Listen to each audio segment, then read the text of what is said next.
पाकिस्तान ने आम लोगों पर ऑपरेशन सिंदूर के दौरान भारी गोलाबारी की थी। लोगों ने सरहद पर बने अपने बंकरों को फिर से दुरुस्त कर लिया है।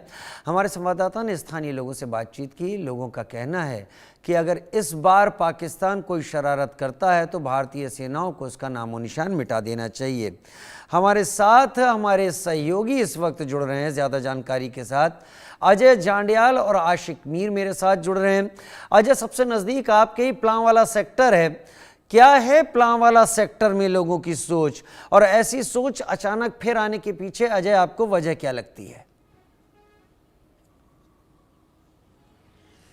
देखिए राजीव, एक चीज को समझना होगा कि जिस तरीके से लगातार पाकिस्तान की तरफ से जो हरकतें हो रही हैं, आप देखिए पिछले कुछ महीनों में ड्रोन एक्टिविटीज तेज हुई, घुसपैठ के प्रयास हुए, और अब जो कुपवाड़ा में फायरिंग का इंसिडेंट हुआ उसके बाद लग रहा है कि पाकिस्तान कोई ना कोई शरारत के मूड में है, और शरारत करेगा तो पाकिस्तान को उसी के लहजे में जवाब दिया जाएगा जैसे पहले दिया जाता है। मगर जो लोगों में इस वक्त सेंटीमेंट है, आप सोचिए कि इस वक्त आप कहीं भी जाएं तो एक चर्चा बड़ी आम है कि क्या एक बार फिर से भारत और पाकिस्तान के दरमियान जंग होने वाली है। और इसके पीछे की वजह यह है कि लगातार जो स्टेटमेंट जो डिफेंस मिनिस्टर की तरफ से आया, आर्मी चीफ और नेवी चीफ की तरफ से आया, इतना ही नहीं जो पाकिस्तान में मौजूदा हालात के बाद खबरें चल रही हैं, उसके बाद लोगों को लग रहा है कि हो सकता है पाकिस्तान कोई शरारत करने की कोशिश करे लाइन ऑफ कंट्रोल के दूसरी तरफ आतंकियों की मौजूदगी की खबर तो है ही। ऐसे में अगर ऐसा हो तो लोग सीधे तौर पर कहते हैं कि हम तैयार हैं, हमने अपने बंकर साफ कर दिए हैं, हम पूरे तरीके से इस चीज़ को लेकर प्रिपेयर हैं कि अगर हमें कोई नुकसान भी होगा तो हम झेल लेंगे। मगर भारत सरकार को और सेना को एक चीज़ करनी चाहिए कि पाकिस्तान को ऐसा सबक सिखाया जाए कि अब का जो अब की जो जंग हो, अब के जो हालात हों, उसमें पाकिस्तान को दोबारा उठने का मौका ना मिले, पाकिस्तान का नामो निशान मिट जाना चाहिए। वाकई पाकिस्तान का नामो निशान दोबारा मिट जाना चाहिए, ये लोगों का वहाँ पर कहना है। आशिक का मैं रुख कर लेता हूँ। आशिक, क्योंकि घाटी और जो पूरा कश्मीर घाटी का जो साउथ कश्मीर का हिस्सा है या ऊपर का हिस्सा, इस पूरे को आप नज़र में रखते हैं, लेकिन आशिक क्या वाकई इससे पहले कि बर्फबारी पूरी तरीके से हो टेररिस्ट को भारत में भेजने की तैयारी है? और अगर टेररिस्ट आते हैं और कोई एक्टिविटी होती है तो जैसा भारत डिक्लेयर कर चुका है, any act of terror will be dealt as an act of war, क्या वाकई वहां भी लोग एलओसी से सटे इलाकों में ऐसा ही सोच रहे हैं?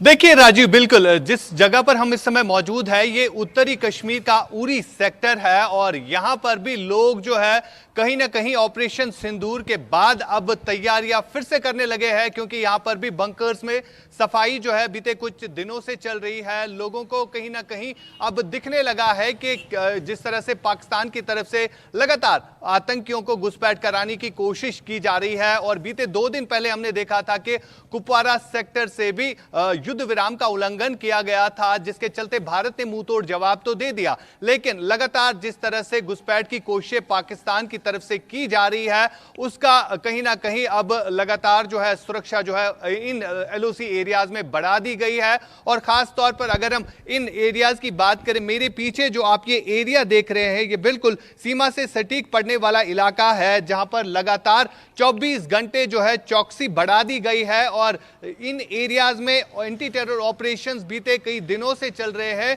क्योंकि आतंकियों की हमेशा से यह कोशिश रही है जब भी बर्फ से पहले जो है उनको ज्यादा से ज्यादा मौका मिले इन्फिल्ट्रेट करने का। और जिस तरह से हमने देखा 2 दिन पहले पाकिस्तान की सेना की तरफ से युद्ध विराम का उल्लंघन किया गया था, वजह यही थी कि जो आतंकी एलओसी के करीब आते हैं उनको सेफ पैसेज दिया जाए, उनको मौका दिया वो ज्यादा से ज्यादा घाटी में घुस जाए। लेकिन फिलहाल जिस तरह से उत्तरी कश्मीर हो या दक्षिणी कश्मीर हो, यहां पर एंटी टेरर ऑपरेशंस चलाए जा रहे हैं, और अभी भी घाटी में 80 से ज्यादा आतंकी सक्रिय है, जिनको न्यूट्रलाइज करने के लिए अलग अलग जगहों पर सर्च ऑपरेशन जो है इस समय कंडक्ट भी किए जा रहे हैं।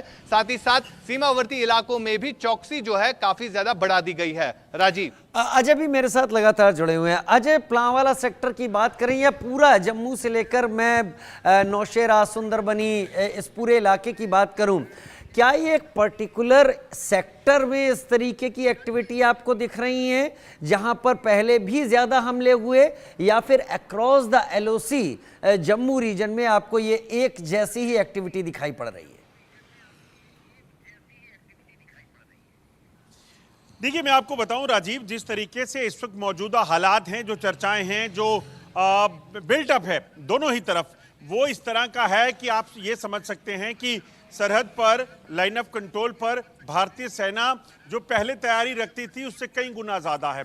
पाकिस्तान पिछले कई सालों से, 3 दशकों से ज्यादा समय से आतंकियों को घुसपैठ कर रहा है, जिसको लेकर बीएसएफ हो, सेना हो, वो अलर्ट पे रहती है और पाकिस्तान के जो कोशिशें हैं इन्फिल्ट्रेशन की, सीजफायर वायलेशन के जरिए नुकसान पहुंचाने की, उसे नाकाम करती है। तो आप समझ सकते हैं अलर्टनेस रहती है, मगर ये जो मौका है ये अलर्टनेस से कुछ ज्यादा का है और उसके पीछे की वजह ये कि पाकिस्तान के मौजूदा हालात खराब हैं। पाकिस्तान में जो अफगानिस्तान के साथ जो है वो रिश्ते खराब हो चुके हैं। खैबर पख्तूनख्वा में, बलूचिस्तान में, पीओके में इवन जो है वो लगातार पाकिस्तान के लिए तनातनी बनी हुई है। ऐसे में पाकिस्तान करेगा क्या? पाकिस्तान में जो भी उबाल होगा उसका असर इस तरफ हो सकता है, और पाकिस्तान इस तरफ इसलिए करेगा क्योंकि पाकिस्तान को पता है कि अगर कोई भी दुनिया में इस वक्त देख रहा है पाकिस्तान को, तो वो सीधे तौर पर सवाल खड़ा करता है कि पाकिस्तानी सेना तो खत्म है, क्योंकि बलूचिस्तान में, खैबर पख्तूनख्वा में हर रोज हमले होते हैं। ऐसे में पाकिस्तान सरकार और सेना दिखाने के लिए दुनिया को यहाँ कुछ हालात खराब करने के प्रयास कर सकती है और उससे निपटने के लिए तैयारी पूरी कर रखी गई है। इसलिए डिफेंस मिनिस्टर राजनाथ सिंह का स्टेटमेंट हमने सुना था 2 दिन पहले। उन्होंने सीधे स्पष्ट शब्दों में कहा एनी एक्ट ऑफ टेररिज्म जो है वो एक्ट ऑफ वॉर माना जाएगा, और उसके पीछे की वजह यह है क्योंकि इस तरह के इनपुट मिल रहे हैं कि पाकिस्तान जिस तरह पहलगाम का इंसिडेंट हुआ था, ऐसी कोई हरकत करने का प्रयास कर सकता है। तो ऐसे में उसे जवाब देना और बड़े बेहतर तरीके से एक ऐसा जवाब देना जिसके बाद पाकिस्तान की कमर टूटे, वो बड़ा ज़रूरी हो जाता है। उसी चीज़ को लेकर तैयारियां भी हैं। हमने देखा किस तरीके से जो वेस्टर्न बॉर्डर है, चाहे राजस्थान का हो या फिर अरेबियन सी का हो, महागुजरात का हो, वहाँ पर ऑलरेडी जो वॉर एक्सरसाइजेज जो हैं वो चल रही हैं, जिसमें ट्राई सर्विसेज के लोग जो हैं वो डटे हुए हैं। और वो एक सिर्फ शक्ति प्रदर्शन दिखाना नहीं है, वो उसका करने का मकसद ये है कि हमारी तैयारी कितनी है, कितने सेकंड में हम दुश्मन के कहां पर जाकर अटैक कर सकते हैं, वो कहीं ना कहीं दुश्मन को समझना चाहिए। वाकई वो कहीं ना कहीं दुश्मन को समझ लेना चाहिए। आशिक, एक और आपसे यहाँ पर ले लें, क्या वहाँ पर अब तक इंटेल सोर्सेस का क्या पता चल रहा है? क्या कुछ टेरर हाइडआउट्स वहाँ पर तलाशे जा रहे हैं या फिर कुछ टेरर सस्पेक्ट घाटी में इंटर कर चुके हैं?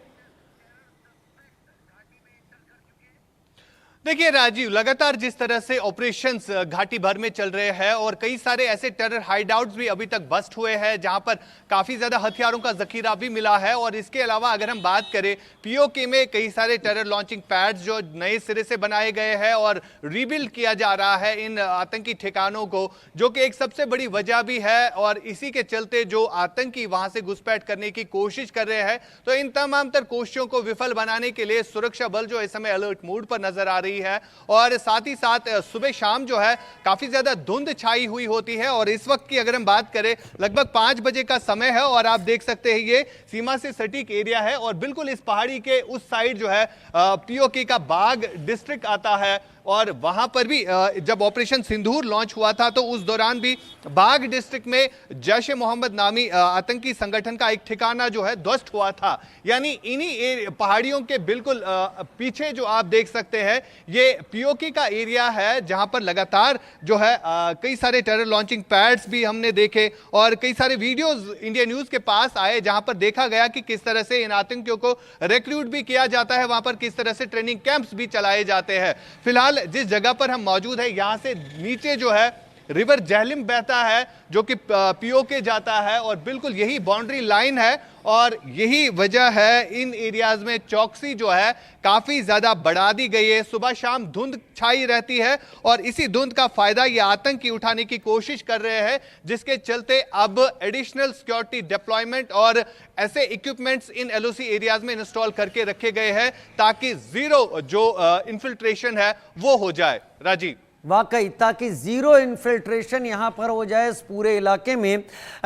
लेकिन अजय, कुछ आपकी बात हुई इस पूरे बॉर्डर को, क्योंकि जो कठुआ के पास बॉर्डर है ये एक ट्राई जंक्शन पर आकर पड़ता है। यहाँ पर नाले हैं जो कि पहाड़ी नाले जैसे हैं, और यहाँ से इन्फिल्ट्रेशन ठीक ठाक होता रहा है जो पंजाब से लगता हुआ और हिमाचल के ट्राई जंक्शन पे है। क्या कुछ खास रणनीति अब इन सब चीज़ों के लिए, क्योंकि मेरे ख्याल से अब आगे आने वाले 4-5 महीने बहुत ज़्यादा ठंड के आने वाले हैं?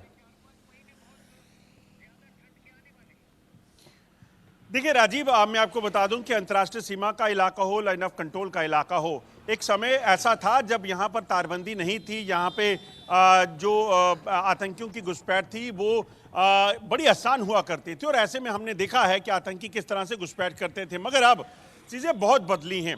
बहुत बदलने का मतलब ये है कि अंतर्राष्ट्रीय सीमा और लाइन ऑफ कंट्रोल पर सेना और बीएसएफ की डिप्लॉयमेंट के साथ साथ कई मॉडर्न गैजेट्स को रखा गया है, जिसके जरिए पाकिस्तान से आने वाले आतंकियों पर नजर रखी जा सके, और अगर आतंकी कोई यहाँ आए तो उसे वहीं मार गिराया जा सके। कई उदाहरण हमने देखे हैं, चाहे वो ड्रोन के जरिए ड्रग्स आई, वेपन्स आई, घुसपैठ की कोशिश हुई से नाकाम किया गया। मैं ये भी कहता हूं कि 100% आतंकी रुक जाते होंगे या उनको रोका जा सकता होगा, शायद ये मुमकिन ना हो, क्योंकि कई बार घुसपैठ मुमकिन हुई है, तभी जो आतंकी सरहद पार से इस तरफ पहुंचे हैं वो पहुंचे होंगे। मगर लगातार एक ऐसी स्ट्रेटजी बनाई जाती है कि बॉर्डर पर नहीं तो पीछे हिंटरलैंड पर उन आतंकियों को मार गिराया जाए, उसकी तैयारी जो है वो पूरी रखी जाती है। और उसी को लेकर बीएसएफ हो, जम्मू कश्मीर पुलिस हो, सीआरपीएफ हो और अन्य जो एजेंसीज हैं वो बिल्कुल कोऑर्डिनेट